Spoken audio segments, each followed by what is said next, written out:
Mis hermanos, seguimos en el capítulo 8, un capítulo largo, ¿no? Bastante interesante, y que su particularidad es que es un capítulo mezclado entre una serie de afirmaciones de Jesús y la oposición de sus enemigos, especialmente el liderazgo de los judíos. Ahora, hermanos, algo que vamos a ver en los evangelios es que el ministerio de Jesús está repleto de enfrentamientos. Hay un conflicto entre Dios y las tinieblas, Cristo y Satanás, y entre los enemigos que Jesús tuvo que enfrentar, además de los enemigos espirituales, estuvieron los enemigos humanos, aquí representados por los fariseos. Y los versículos 48 al 59 registran una vez más las discusiones entre el Señor y los judíos hostiles. Y aquí, en medio de esas discusiones, Jesús va a dar una enseñanza supremamente importante. Y es la enseñanza de que aquellos que reciben su palabra, ellos no van a ver la muerte. Ese es el tema central del mensaje de hoy. Pero ese mensaje se encuentra, como decíamos, en medio de una controversia donde los enemigos acusan groseramente al Señor, donde el Señor responde y enfatiza esta verdad. Y después hay un gran cuestionamiento acerca de una afirmación que hace el Señor Jesús, lo que nos lleva a uno de los puntos también bien importantes. Aquel que promete dar vida eterna a sus seguidores es aquel que es el gran yo soy. Entonces hoy tenemos un pasaje, hermanos, crucial, fundamental en todo lo que nosotros llamamos la doctrina de Cristo, especialmente hablando de su divinidad y sus grandes promesas en el Evangelio. Entonces vamos a comenzar viendo un poco la oposición y el lenguaje de los judíos en respuesta a lo que Jesús venía enseñando, y vimos la reunión anterior.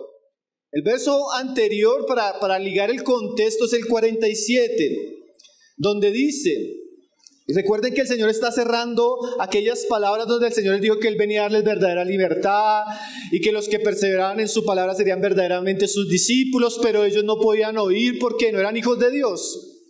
Dice el 47, el que es de Dios, las palabras de Dios oye. Por esto no las oís vosotros, porque no sois de Dios. Así terminó el discurso anterior. Ellos no podían recibir la palabra de Cristo porque ellos no eran de Dios. Ellos, como Jesús les había dicho, ellos eran del diablo. Y eso es un mensaje muy fuerte, ¿no? A lo que ellos responden. Miren lo que ellos le dicen al Señor, verso 48. Respondieron entonces los judíos y le dijeron, ¿no decimos bien nosotros que tú eres samaritano y que tienes demonio? Alguno de nosotros pensaría que escuchando lo que escuchamos el domingo pasado, los judíos se iban a arrepentir. Los judíos iban a creer la palabra, porque Dios les estaba hablando claramente. Pero aquí nos vamos a dar cuenta, hermanos, que el incrédulo, el impío, representado por los judíos, ante mayor luz, mayor obstinación. Ante mayor verdad, mayor rebeldía. Ante mayor gracia, mayor odio. Uno pensaría que cuando uno está predicando el Evangelio y la persona está oyendo y oyendo y oyendo, el resultado obvio sería la fe. Pero no siempre. El hijo del diablo, el impío, el incrédulo, al entender y al ser la luz más clara, en vez de doblegarse a esa verdad, la resiste con odio. Y eso manifiesta que realmente eran hijos del diablo. Por eso no podían oír. Y ellos responden con indignación y usando un lenguaje blasfemo y calumnioso. Porque así es el impío. El impío no solo, y escúcheme que esto es algo bien importante que vamos a ver en este pasaje, mis hermanos. El impío no solo se caracteriza porque no oye. El impío también se caracteriza por lo que habla. Y en ese pasaje ellos imaginen, a mí me parecía incomprensible ¿Cómo estos hombres llegan a decirle a Jesús, tú eres un samaritano endemoniado? O sea, yo no calculo el odio, la ceguera, la necedad en la que entraron estos hombres para hablar de semejante manera. Tú eres samaritano, hermanos. Para nosotros tal vez eso no es una ofensa, pero para los judíos tal vez era la mayor ofensa que usted le podía decir a un judío.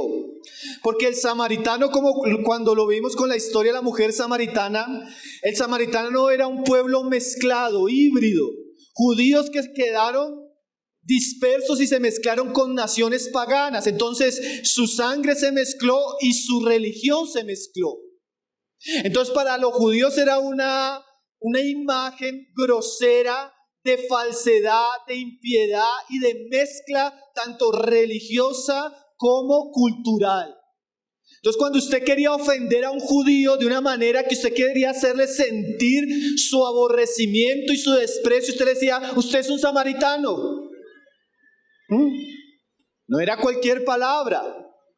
Y no solo eso, le dicen, y que tienes demonio. O sea, le estaban diciendo que eso que él hablaba, que él enseñaba y que él hacía era por la operación de Satanás. Hermanos, no era la primera ocasión que le habían dicho al Señor eso. Por eso ellos dicen, bien decimos. O sea, era un dicho entre ellos. Ahora, ¿qué nos muestra la actitud de estos hombres? La actitud de estos hombres, como lo decíamos ahora, nos muestra que el impío, por causa de la oscuridad de su corazón, él no puede hablar lo bueno. Si ustedes van al pasaje paralelo, donde ellos ya le habían dicho esto al Señor Jesús, el Señor les dice ahí en Mateo 12, ¿cómo podéis hablar lo bueno siendo malos? Generación de víboras, de la abundancia del corazón habla vuestra boca. ¿Qué significa? Que lo que ellos hablaron era lo que había en su corazón. El impío habla maldad, impiedad, incredulidad, porque eso hay en su corazón. Él no puede hablar diferente. Él habla según las tinieblas que hay en su corazón, en su vida. Lo que nos muestra algo pues obvio. Solo que el mismo Señor en aquella ocasión les había dicho que toda palabra ociosa que ellos dijeran iban a dar cuenta. ¿Ustedes imaginan el día del tribunal, del trono blanco, el Cordero sentado en el trono, abrir los libros, los fariseos resucitar y presentarse delante de él y Dios preguntarles, bueno, ¿cómo respondieron ustedes al Salvador? Y ellos abran el libro y escuchen esas palabras. Respondieron diciéndole blasfemamente que él era un endemoniado y un samaritano. Hermanos, el impío por su oscuridad habla maldadosamente de Dios, del Evangelio, de Cristo, de su obra. Y nosotros debemos tener claro eso. Miren lo que Jesús les había dicho en el verso 44, solo para ver un poco más esto. Verso 44 del capítulo 8. Vosotros sois de vuestro padre el diablo, y los deseos de vuestro padre queréis hacer. Él ha sido homicida desde el principio y no ha permanecido en la verdad, porque no hay verdad en él. Y mire esta frase, cuando habla, porque el diablo habla, ¿cierto? Así sedujo a Adán y a Eva. Pero cuando el diablo habla, ¿cómo habla? Habla mentira. Porque de suyo habla, porque dice ahí, porque es mentiroso y padre de mentira. Si el diablo era mentiroso, blasfemo, acusador y calumniador, ¿cómo debían hablar los hijos del diablo? Como él. Hermanos, el impío, nosotros no debemos, y eso es bueno que usted lo sepa, no espere que el incrédulo, que el impío, que el hombre que no conoce a Cristo, tiene temor, que no tiene temor de Dios, hable bien. No puede, porque el hombre habla de lo que hay en su corazón. Por eso cuando alguien, así como a Jesús, alguien le habla a usted feo, lo hiere, lo ofende, lo humilla, y es violento con sus palabras, usted debe saber que así es el mundo, así es el hombre. Pablo dice una descripción que a mí siempre me ha parecido impactante en Romanos. Cuando él describe al hombre, él dice así: sepulcro abierto su garganta. ¿Usted ha olido un sepulcro? Así es la boca del impío. Hay muerte, hay pestilencia. Dice él, con su lengua engañan. ¿Sí? Usted a veces se sorprende, ¿por qué me dijo una mentira? ¿Por qué me engañó en el negocio? ¿Por qué es tan iracundo? Es un hijo del diablo. Veneno de áspides. Su boca está llena de maldición y de amargura. Hermano, el hombre habla de lo que hay en su corazón. Pero también quisiera decir, hermanos, que esto es una gran advertencia, porque como hijos de Dios también debemos tener cuidado, no solo cómo oímos la palabra, sino cómo hablamos. Jorge Mitian decía, el cristiano no debería tener vocabulario perverso. ¿Qué es esto? Insultos, blasfemias, ofensas, conversaciones deshonestas, gritos, groserías, sarcasmos, críticas, frivolidades, necedades, estupideces, palabras negativas, faltas de fe, palabras que traen desánimo, no deberían salir de la boca de los hijos de Dios. Entonces, hermanos, nosotros debemos vigilar qué hay en nuestra boca. Pero la mejor manera de vigilar qué hay en nuestra boca es lo que sucede en nuestro corazón. Entonces, estos hombres no hablaban lo bueno porque no eran hijos de Dios.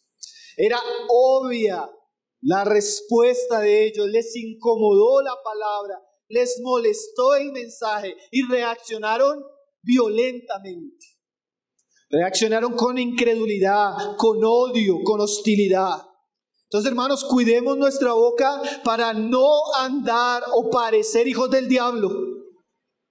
Hermanos, que usted viera al hermano que canta, cómo es en la casa, cómo es en el trabajo.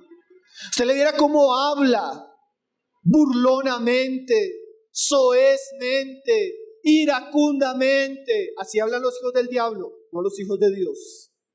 Por eso dice Santiago que cuidemos nuestra lengua. Pero miremos ahora la respuesta del Señor. Verso 49. Yo no tengo demonio, antes honro a mi Padre y vosotros me deshonráis. ¿Usted puede ver la calma de Jesús?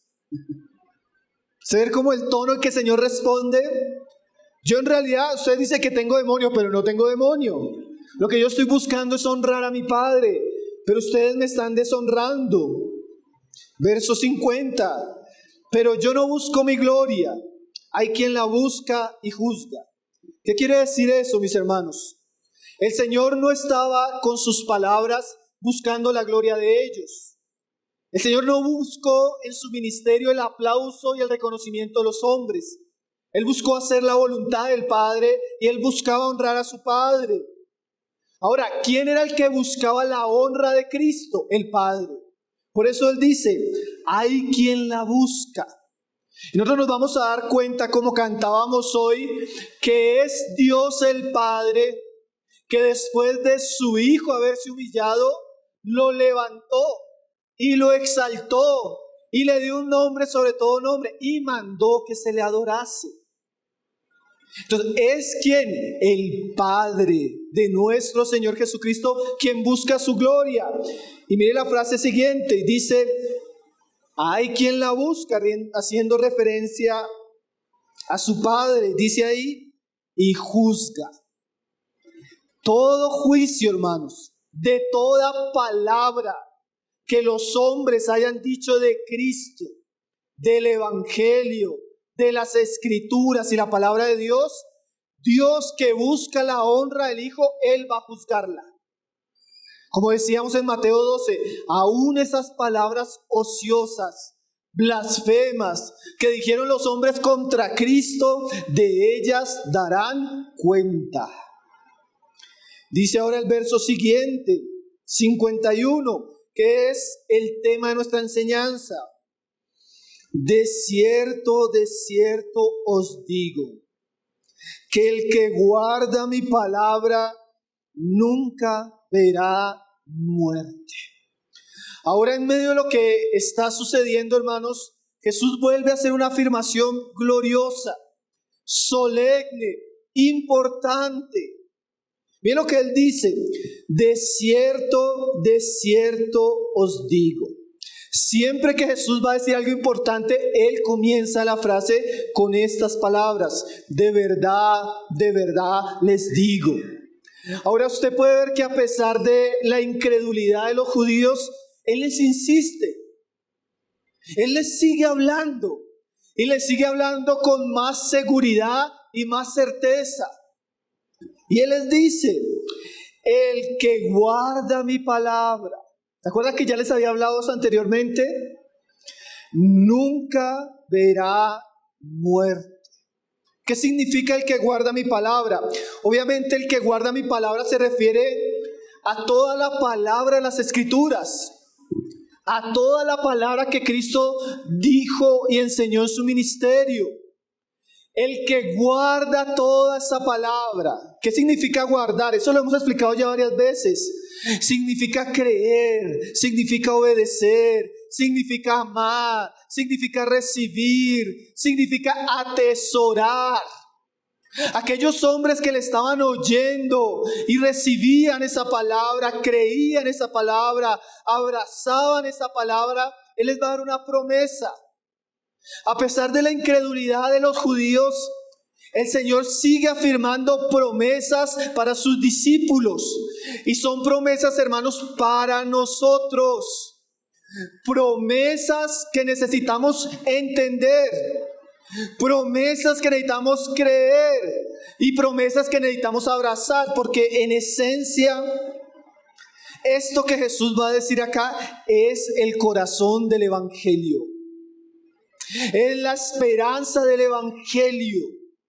Y Jesús dice: el que guarda mi palabra nunca verá muerte. Mire esas palabras tan impresionantes, hermanos. El Señor está diciendo que aquellos que guardan sus palabras, la creen, la aman, la obedecen, el Señor les da la seguridad de que ellos no van a ver la muerte. Y hermanos, el mayor problema que el hombre tiene, el mayor enemigo que el hombre tiene es la muerte. El imperio de Satanás y la muerte son el gran amo del hombre sin Dios. Y el hombre, cuando pecó desde el Edén, el Señor le dijo: de cierto moriréis. Y así como Dios le dijo a Adán que iba a morir y murió, y esa muerte, por las Escrituras vemos que tiene varias fases. Primero la muerte física y al final la muerte eterna. Y donde Adán y Eva hubieran atendido a la palabra de Dios, si no hubieran comido, no hubieran muerto, ahora la palabra de Dios para el hombre cambia. Así como Dios le dijo: si comen, mueren. Ahora Dios nos dice en Cristo: si creen, no morirán. Si creen, no verán muerte. Ahora, esa es una verdad gloriosa, pero los judíos, dice ahí, no la entendieron. Miren lo que dice el verso 52. Entonces los judíos le dijeron: ahora conocemos que tienes demonio. Abraham murió y los profetas, y tú dices: el que guarda mi palabra nunca sufrirá muerte. Hermanos, los judíos no entendían el lenguaje de Jesús. Los judíos no entendían la palabra de Jesús, porque ellos llegan y vuelven a decir ofensivamente: demonio tienes. Abraham, los profetas, todos murieron. Y ahora tú dices que el que guarda tu palabra no sufrirá de muerte. Significa que, hermanos, generalmente el impío, por la dureza de su corazón, no entiende las verdades de Dios. Pero nosotros deberíamos entenderlas porque son promesas para nosotros. ¿Qué significa que no verán muerte? Bueno, lo primero que es obvio es que no significa que no morirán físicamente. Porque los apóstoles murieron, ¿cierto? Los seguidores de Jesús murieron. Tampoco significa que no nos vamos a enfermar, ni que no vamos a tener aflicciones. Obviamente la suma de la palabra nos muestra que el cristiano puede pasar por eso y muchas más aflicciones. Entonces, como alguien decía, cuidémonos de no darle significado a algo que no significa eso. Entonces, ¿qué significa? Agustín decía, la muerte de la que vino a librarnos nuestro Señor Jesús fue la segunda muerte. La muerte eterna, la muerte del infierno, la muerte de la condenación, la muerte del alma, la muerte que va a experimentar Satanás, sus ángeles y los que rechazaron a Cristo. Esa es la muerte que habla este pasaje. No se habla de esa muerte física, sino de esa muerte eterna que la Biblia advierte. Entonces miren lo que dice Juan 8, verso 51. De cierto os digo que el que guarda mi palabra nunca verá la muerte, podemos decir eterna. Nunca verá la condenación. Nunca beberá del juicio de Satanás, sus ángeles y los impíos. Nunca experimentará la separación eterna de Dios. Hermanos, si ese es el mayor problema que tiene el hombre con Dios, el juicio y la condenación. Porque a veces nosotros pensamos, no, el mayor problema del hombre es la pobreza, o el mayor problema del hombre es la falta de educación, o el mayor problema del hombre es aquello. No, hermanos, el mayor problema del hombre es su pecado y el justo juicio que corresponde a ese pecado. Y ahora el Señor asegura de manera gratuita a aquellos que creen que no verán la muerte. Miren lo que el Señor le dice a Marta y a María en el momento cuando Él los visita y ha muerto Lázaro. Vamos allá a Juan 11. Juan 11, 23, que ahí explica un poco más esto de que no verán muerte. Ahora, algo que es tremendamente importante aquí, hermanos, es que aunque el Señor, cuando dice que no verán muerte, no está hablando de la muerte física, porque experimentamos la muerte física. Para el creyente la muerte física no es muerte. ¿Cómo así? Porque Jesús enseñó otro día que Dios no era Dios de muertos, sino de vivos. Y miren lo que dice esta frase, hermano, porque ahí es donde nosotros necesitamos entender el Evangelio, conocer las promesas del Evangelio y predicarlas, obviamente. Juan 11, 23, Jesús le dijo, cuando Él llega y Marta está llorando porque Lázaro ha muerto, ya lleva 4 días sepultado, y el Señor aparece. Jesús le dijo, tu hermano resucitará. Marta le dijo, yo sé que resucitará en la resurrección en el día postrero. La doctrina de la resurrección de los muertos es una doctrina que se enseña desde el Antiguo Testamento, hermanos. Y los judíos la conocían. ¿Usted la conoce? Marta dice, yo sé que todos los hombres van a resucitar. ¿Usted sabía eso? Todos los hombres experimentan la muerte una vez, pero impíos y creyentes van a ser resucitados.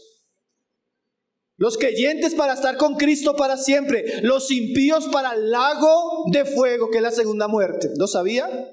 Marta lo sabía. Pero mire la conversación, hermanos. Jesús le dijo, yo soy la resurrección. O sea que aunque la resurrección va a suceder en un momento específico, hay alguien que es el autor de ese evento. ¿Y ese quién es? Cristo. Pero no solo Él es la resurrección, miren lo que dice acá. Yo soy la resurrección y la vida. Mira esta frase. El que cree en mí, aunque esté muerto, ¿qué va a suceder? Vivirá. Y eso es algo importante para creer, hermano. Cuando un cristiano experimenta la muerte en términos prácticos, es que su cuerpo vuelve al polvo, pero su alma va a Dios.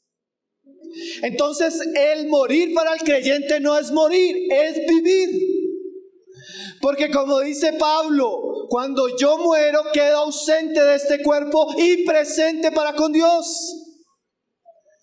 La muerte es una mudanza. ¿Usted entiende la palabra mudanza? Dice. ¿Qué significa? Cambiamos de dirección. Estamos en la tierra y pasamos a estar en el cielo. Pasamos de ver a los hombres a ver a Dios. Pasamos de estar en trabajos a descansar. Entonces el que muere en Cristo vivirá. ¡Qué precioso, hermanos! Y miren lo que él sigue diciendo. Y todo aquel que vive y cree en mí no morirá eternamente. Significa que aquellos que creen en Cristo, abrazan su evangelio, existe la gran promesa para ellos de la inmortalidad. No van a experimentar la condenación, no van a experimentar la gehenna, que es la segunda muerte, no van a experimentar la condenación de los impíos. Por el contrario, estarán con Dios y Cristo para siempre. Y mire cómo él termina diciéndole a Marta, ¿crees esto? ¿Lo crees, Marta? Hermano, y eso debe creerse, no en el momento, claro, obviamente aquí lo estamos aprendiendo y debemos guardarlo en el corazón. Pero Jesús dice estas palabras en un velorio, en un tiempo de luto, en un tiempo donde su amigo había experimentado enfermedad y muerte. Y obviamente como cristianos padecemos aflicciones, sufrimos enfermedades y algunos de nosotros tal vez van a partir. Pero la pregunta es, en ese tiempo donde nos enfrenta la muerte, el dolor, la adversidad, ¿creemos esto? ¿Crees esto? Bueno, Jesús dijo, a los que creen, a los que guardan mis palabras, tengan seguridad de que aunque mueran, vivirán. Y aunque estén vivos y en algún momento experimenten la muerte, no morirán para siempre. Hermanos, hay un misterio ahí en 2 Corintios donde Pablo dice que el Señor le permitió ir al tercer cielo o al paraíso. Y Pablo dice que Dios no le permitió hablarnos ni describirnos ese lugar. Pero algo que a Pablo le quedó clarísimo es que es muchísimo mejor. Porque él dice en un pasaje, estoy en estrecho, porque quisiera estar aquí por vosotros y por la obra que tengo que hacer. Pero también quisiera estar allá, lo cual es muchísimo mejor. Hermanos, la promesa de la vida eterna es la promesa que nos abre las puertas de la esperanza de la gloria. Nos abre las puertas de la esperanza de que hay una vida mejor, de que hay un mundo sin pecado, sin maldad, de que algún día estaremos con Dios disfrutando de paz, de gozo y de alegrías eternas. Donde las cosas no se pasarán con el tiempo ni se destruirán, donde no habrá el ladrón, el mentiroso, sino gozaremos de las bendiciones que Dios destinó para el hombre desde la eternidad. Qué maravilloso es el evangelio, hermanos. Qué maravillosa es la obra de Cristo y sus promesas. ¿Crees esto? Ahora, hermanos, como decíamos, estas verdades no siempre son bien recibidas. Mire lo que dijeron ellos ahí en el verso 53. ¿Eres tú acaso mayor que nuestro padre Abraham, el cual murió y los profetas murieron? ¿Quién te haces a ti mismo? Hermano, y aquí entramos. Es que el Señor es tan sabio, hermanos, que Él habla esto y ellos reaccionan. Pero la reacción de ellos, que es de desprecio, saca a la luz unas preguntas importantes. ¿Quién te haces a ti mismo? Obviamente ellos lo dicen con desprecio. ¿Quién eres tú para decir eso? ¿Quién eres tú para prometer eso que estás prometiendo? Aún en el corazón obstinado de estos hombres, el Señor pone una pregunta importantísima. Porque, hermanos, la manera como ellos reaccionaron es una manera obvia. ¿En qué sentido? ¿Qué hombre puede prometernos que nos va a librar de la muerte? ¿Qué hombre puede prometernos llevarnos al cielo? ¿Qué hombre puede librarnos de nuestros pecados? Y ellos responden: ¿acaso eres tú mayor que Abraham? Hermanos, y esas preguntas en el Evangelio de Juan son vitales porque son el centro del Evangelio.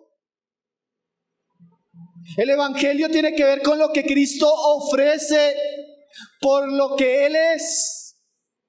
Y necesitamos saber quién es Él para tener seguridad que lo que Él promete es verdadero y no falso.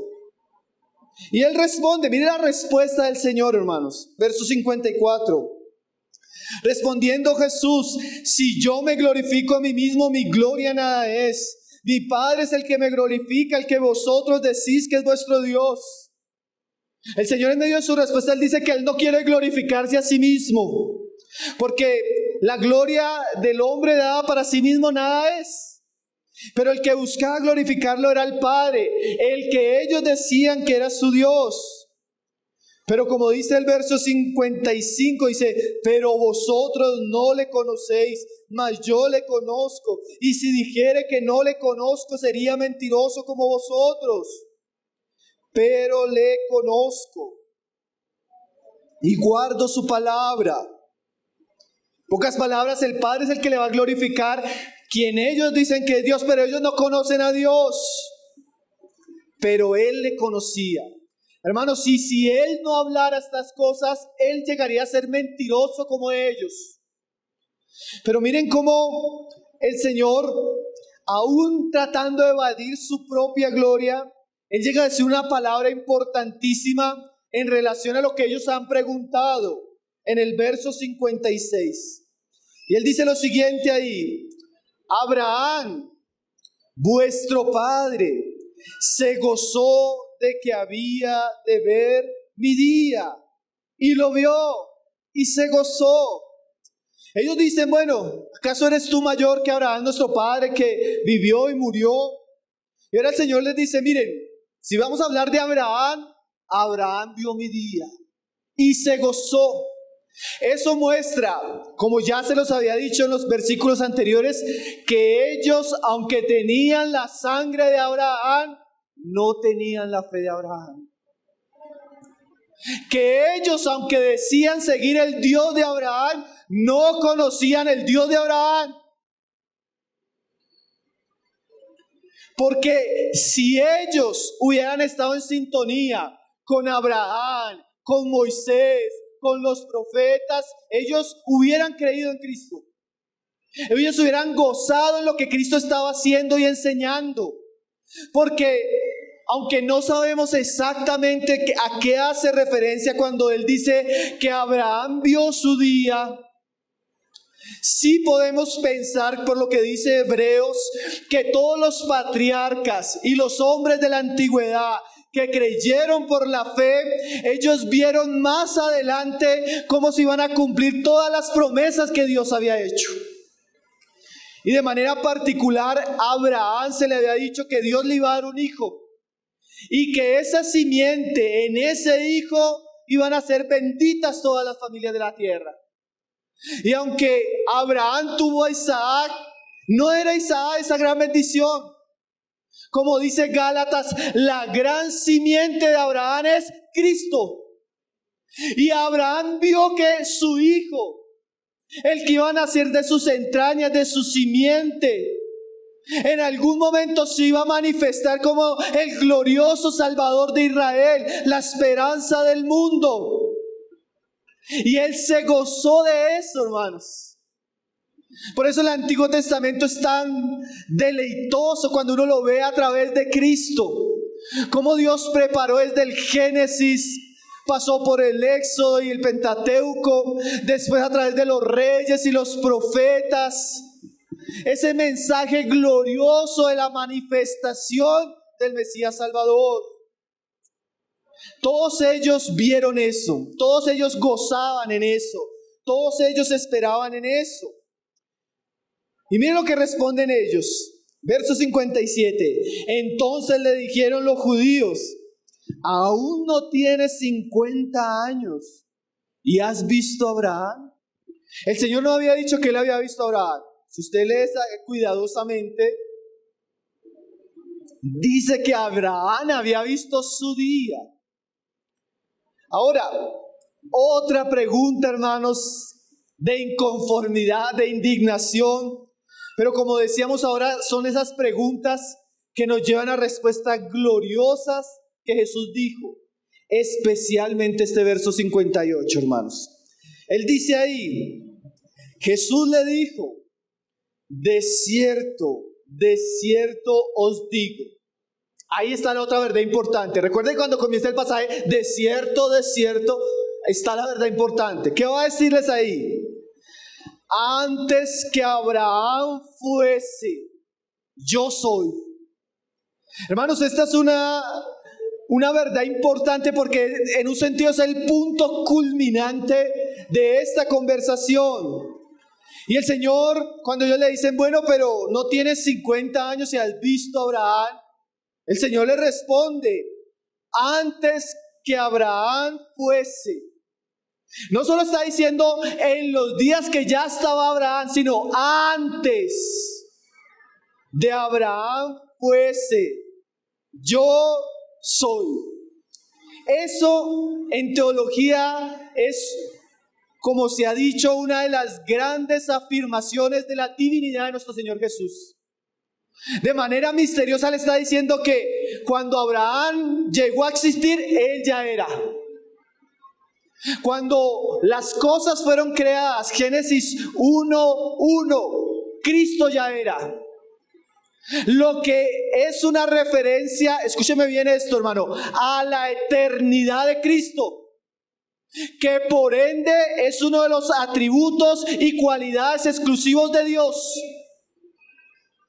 Por eso nosotros como cristianos afirmamos que Jesús es igual al Padre, porque ha existido en los albores de la eternidad.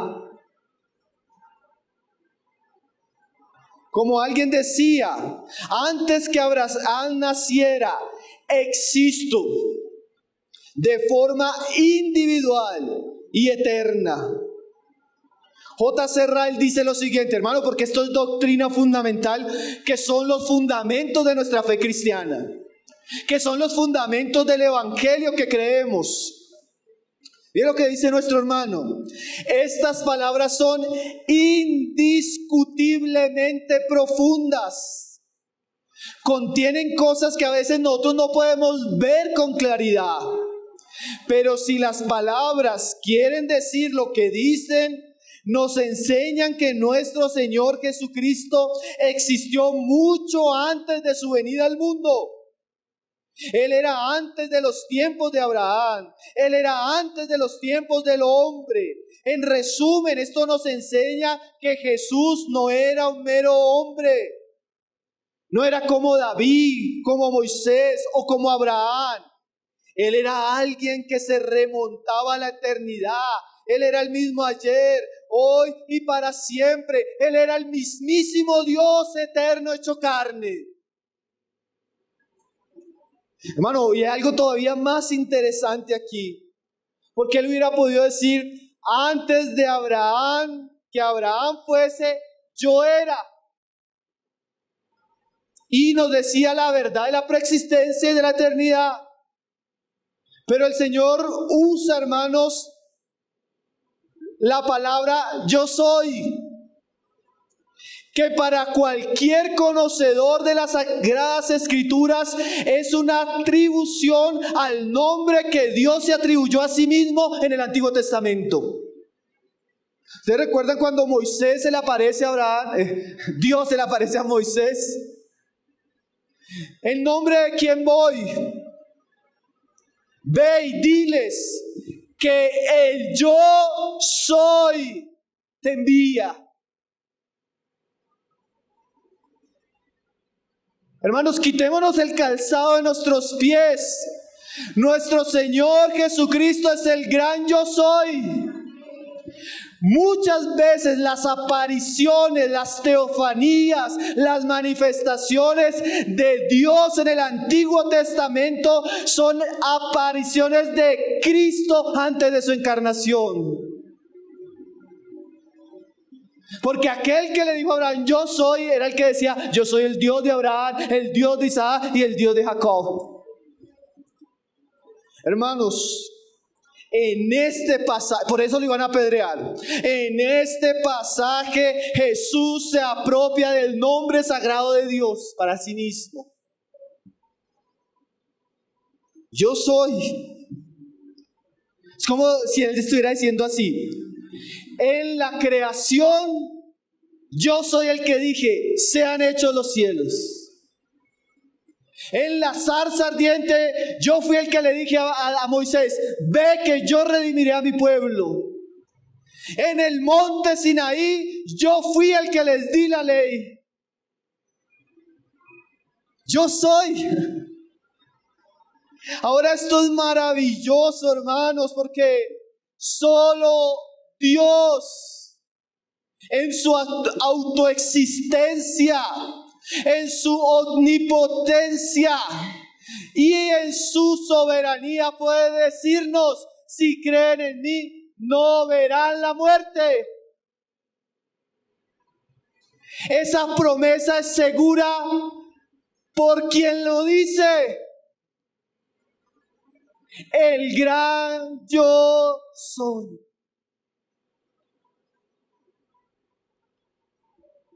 Hermanos, las implicaciones y la importancia de esas palabras para Jesús tal vez no las podemos calcular. Pero como dice John Piper, como Jesús es Dios, su obra en la cruz y la promesa de su palabra son totalmente verdaderas y exitosas. ¿Por qué? Como nuestros hermanos oraban y cantaban hoy. Él no miente. Su palabra es sí y amén. Miren lo que decía Isaías. Acordaos de las cosas pasadas, porque yo soy Dios y no hay otro Dios ni nadie semejante a mí, que anuncio lo por venir desde el principio y desde la antigüedad lo que aún no era hecho, y digo, mi consejo permanecerá para siempre y haré todo lo que yo quiero. Que llamo desde el oriente al ave y desde tierra lejana al varón de mi consejo. Yo hablé y lo haré venir y lo he pensado y lo haré. Haré que se acerque mi justicia, no se alejará, y mi salvación no se detendrá, y pondré salvación en Sión, y mi gloria en Israel. Hermanos, cuando ellos les decían, ¿acaso quién eres tú? Él les responde, yo soy el que soy. A buen entendedor les estaba diciendo, yo soy vuestro Dios. Yo soy vuestro creador. Yo soy vuestro redentor. Yo soy el autor y el consumador de la vida. Yo soy el alfa y la omega. Yo soy el eterno, el inmutable, el alto, el sublime, que me encarné por amor a vosotros. Yo soy. Hermanos, y solo el gran yo soy podía darnos una promesa como la vida eterna. Miren lo que dice Hebreos. Vamos a leer un pasaje en Hebreos, que ese pasaje va a aclarar mucho un poco lo que Jesús ha venido enseñando. Hebreos 2, 14 y 15. Dice así: así que, por cuanto los hijos participaron de carne y sangre, Él también participó de lo mismo. Y es el gran misterio de la encarnación, como el Dios eterno, increado, se hizo hombre, habitó entre nosotros, le vimos, le oímos, como dice Juan, pero así sucedió. Y dice que Él tenía un propósito. ¿Cuál era el propósito de Él? Dice ahí: para destruir por medio de la muerte al que tenía el imperio de la muerte, esto es al diablo. Jesús se introdujo en el tiempo, en la encarnación, vivió una vida perfecta, hizo su ministerio, fue a la cruz a morir. ¿Para qué? Como dice aquí el pasaje, para destruir la muerte por medio de su muerte. Y al que tenía el imperio de la muerte, esto es al diablo. Por eso Él puede prometer vida, porque Él venció la muerte resucitando y trayendo una nueva esperanza. Pero mire esta frase, hermano, que es a la que quería llegar en el verso 15. Y librar a todos los que por el temor de la muerte estaban durante toda la vida sujetos a servidumbre. Miren estas frases, hermanos, porque el Señor dice que los que creen en Él no verán muerte. Y aquí el autor a Hebreos dice que el imperio de la muerte traía temor a los hombres y los llevaba a tener una vida de servidumbre. ¿Qué significa eso? Es un lenguaje que parece misterioso, pero no lo es tanto, hermanos. Cuando entra el pecado al hombre, Satanás entra a reinar al hombre y lo lleva a un yugo, una servidumbre, una esclavitud. Y esa esclavitud está relacionada con la manera que el hombre vive la vida ahora bajo la muerte. ¿Qué significa eso? El temor a la muerte, como dice el pasaje, produce una especie de atadura vitalicia. ¿Qué significa eso? Aunque no nos damos cuenta, el hombre, por causa de la muerte y de la condenación del pecado, el hombre está en un estado de temor.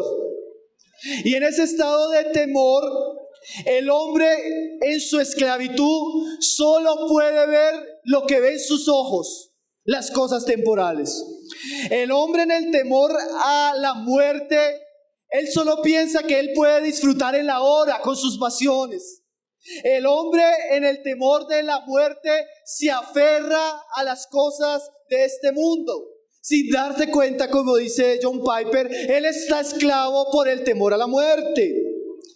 Y dice él, el temor a la muerte nos confina a formas de vida demasiado estrechas, simples y a veces egocéntricas. Entonces, cuando el hombre piensa en la vida y ve la muerte, ese miedo a la muerte lo hace vivir de cierta manera. Y lo que el hermano nos está diciendo que es cierto, es que por causa de que la muerte es algo tan real para el hombre y tan subyugante para el hombre no puede ver más allá que hay otra vida. El hombre no puede tener esperanza en su dolor ni en su enfermedad. El hombre solo puede vivir para complacer sus deseos por la servidumbre de la muerte. Pero mire lo que dice el pasaje: y librar a todos los que por el temor de la muerte estaban durante toda la vida sujetos a servidumbre. ¿Qué quiere decir eso?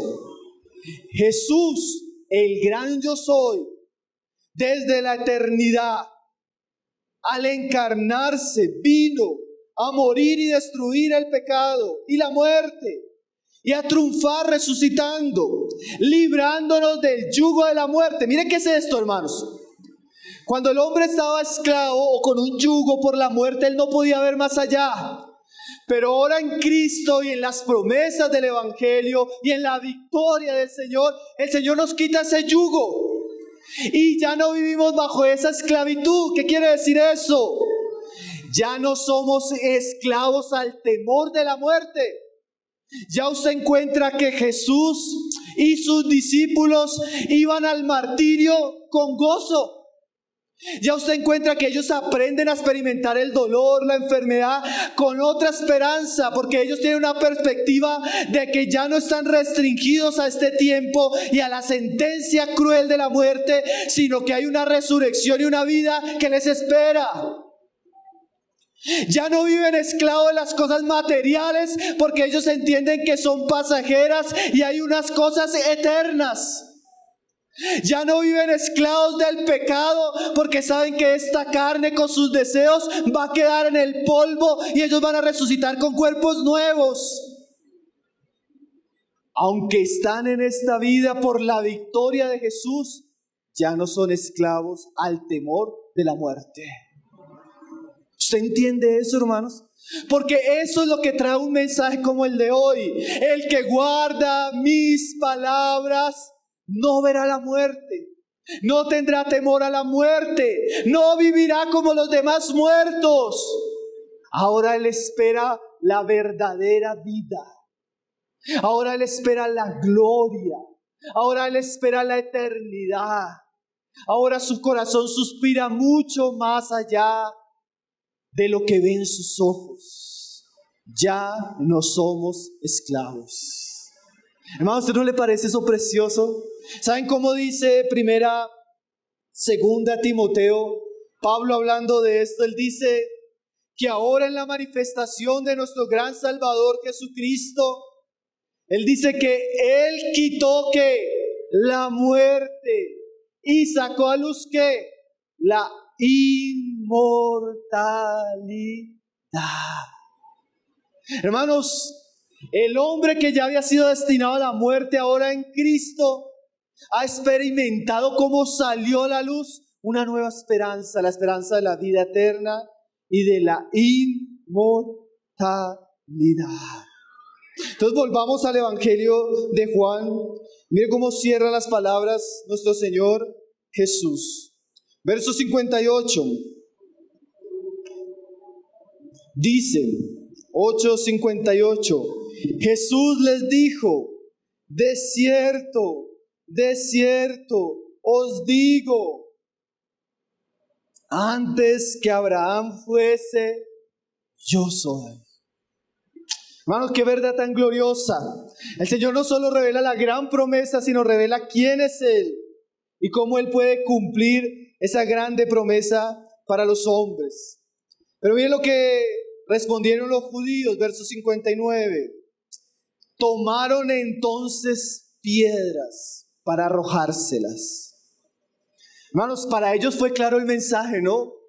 Cualquiera que diga que ellos no entendieron que Él estaba diciendo que era el yo soy mismo que le apareció a Moisés, no está entendiendo el pasaje.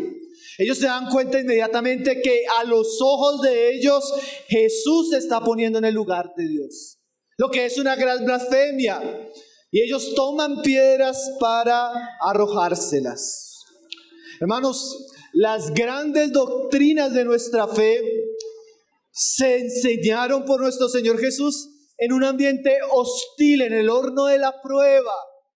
Y esas verdades, como sus promesas de salvación, como las verdades relacionadas a su persona, a su divinidad, a su poder, son verdades que debemos conocer, porque son el fundamento y la gloria de nuestra fe. Así los judíos, los testigos de Jehová, los unitarios, los adventistas, los musulmanes las odien. Para nosotros son la verdad de Cristo. Nosotros creemos que Él es el gran yo soy y el que trae una promesa bendita de librarnos de la muerte a todos los que creemos. Dice el pasaje ahí terminando: pero Jesús se escondió y salió del templo y atravesándose por en medio de ellos se fue. Qué pasaje a veces difícil de entender, ¿no? Cómo se escondió y al final pasó por en medio de ellos. Agustín decía, y lo dicen muchos comentaristas, esto es nada más y nada menos que un gran milagro. Cómo estos hombres llenos de odio y con sus piedras en las manos, dispuestos a apedrear a nuestro Señor Jesús, y Él pasa por en medio de ellos sin que nada les suceda. Obviamente, como hemos dicho en el Evangelio, todavía no era la hora de nuestro Señor Jesús. Y como todavía no era la hora, el Padre no le entregó a sus adversarios. Ya llegaría el momento, como lo vamos a ver más adelante en nuestros evangelios. Ahora, mis hermanos, recapitulando este pasaje, nos muestra dos grandes verdades. La verdad de la promesa, aquellos que guardan la palabra de Cristo de que no verán la muerte, y la solemnidad de la revelación de Jesús como el gran yo soy a sus enemigos, pero obviamente a nosotros, sus discípulos. Yo termino solo haciendo dos aplicaciones de este pasaje. Una, aquellos que todavía no conocen a Cristo. Yo no sé si usted ha resaltado, usted ha venido escuchando este evangelio, la gran cantidad de veces que Jesús le dice a los judíos, y vosotros no le conocéis. Haciéndose una referencia ¿a quién? A Dios. Hermanos, y a aquellas personas que nos están oyendo, a Dios nadie le conoce sino a través de Jesucristo. Si usted quiere conocer a Dios, necesita ver a Cristo, oír a Cristo, aprender de su palabra, contemplar sus atributos, creer en su obra. Y esa es la verdad o la revelación o el conocimiento más importante que usted puede tener en su vida. Usted puede tener 10 títulos y posgrados y todo ese conocimiento no le sirve de nada el día que se presente delante de Dios. Usted puede tener un arte, profesión, ser exitoso en los negocios y ese conocimiento no le servirá ni su dinero para salvarse. Pero si Dios por su gracia lo lleva al Evangelio y le permite creer en Cristo, esa revelación de Cristo lo hace realmente un bienaventurado. Con la bienaventuranza de la salvación, del perdón, de volverse hijo de Dios, de ser templo del Espíritu Santo, de tener un corazón nuevo y de andar con Dios en esta vida y en la futura. Así que no debería existir una mayor preocupación para usted de conocer, que sea conocer a Cristo, seguir a Cristo y amar a Cristo. Lo segundo, hermanos, que ya quiero hacerlo de manera general para todos nosotros. Si Jesús, siendo el gran yo soy, venció la muerte, venció al diablo, venció la oposición, venció a sus enemigos, y Él nos dice que Él es el gran yo soy, y Él nos dice que está con nosotros, esto debería generar en nosotros una fe sólida. Yo recuerdo el pasaje de Moisés: ve a Egipto a liberar a mi pueblo. Señor, soy tartamudo. Ve a Egipto a liberar. Señor, no puedo. Señor, tengo miedo. Mira a Faraón, mira todo su ejército, mira todo su imperio, mira la incredulidad de tu pueblo, mira la esclavitud. Y el Señor le dice a Moisés: Moisés, yo soy. ¿Qué significa eso? Moisés, no temas a Faraón, no temas a tu pueblo, no temas tus incapacidades, no temas el desierto, no temas el mal, no temas la oposición, no temas el oprobio, porque yo soy. Hermanos, el Señor nos dice: yo soy. Él decía en su palabra, y yo quisiera leérselo para que usted lo tome para usted, de parte de nuestro gran yo soy. Pero tú, José, Diana, Pablo, Héctor, pero tú, siervo mío eres, tú, a quien yo escogí, descendiente de Abraham, mi amigo. Te tomé de los confines de la tierra, de tierras lejanas te llamé y te dije: mi siervo eres tú. Te escogí y no te deseché. No temas, porque yo estoy contigo. No desmayes, porque yo soy tu Dios, que te esfuerzo, siempre te ayudaré, siempre te sustentaré con la diestra de mi justicia. Porque yo soy Jehová tu Dios, quien te sostiene de tu mano derecha y te dice: no temas, yo te ayudo. Yo soy el yo soy. Yo soy el que te di vida. Yo soy el que morí por ti. Yo soy el que te llamé por mi palabra. Yo soy el que te di mi Espíritu Santo. Yo soy el que intercedo por ti. Yo soy el que preparo morada para ti. Yo soy el que volveré. Y yo estoy contigo, no temas. Yo te ayudo. Yo te sustento con la diestra de mi justicia. Hermanos, qué gran Salvador tenemos. Él es la roca, Él es la seguridad. Él es el, hermanos, si fuera por nosotros y si la salvación dependiera de nosotros, ¿hace cuánto la hubiéramos perdido? Si fuera por nuestra justicia, ¿hace cuánto nos habríamos apartado? Pero no depende de nosotros. Depende de aquel que dijo: yo soy. Bendito nuestro Señor, hermanos. Bendita la salvación. Así como el Señor le dijo a Moisés, y eso sostuvo a Moisés toda su carrera, que la palabra de Cristo sostenga nuestros corazones. Habiendo entendido esto, hermano, yo quiero que cantemos una canción. Porque a veces cantamos sin entendimiento, pero es diferente cantar con entendimiento. Una canción que dice así: príncipe de paz, Señor de la guerra, tiemblan los pueblos, es el Dios de Jacob. Vamos a entonar ese canto, hermanos, para cerrar y dar gracias al Señor por su palabra y por lo que nos está hablando. Padre, te damos gracias, Señor, en esta mañana, porque tú tienes a bien por tu palabra revelarnos a tu Hijo, la gloria de tu Hijo, las promesas de tu Hijo, Señor, el evangelio de tu Hijo, Señor, y la persona de tu Hijo, Señor. Gracias por ese bendito Salvador. Gracias por aquel que es nuestra roca. Gracias por aquel que es nuestro castillo fuerte. Gracias por aquel que pelea por nosotros, Señor. Gracias por aquel que vela y guarda a tu pueblo, Señor.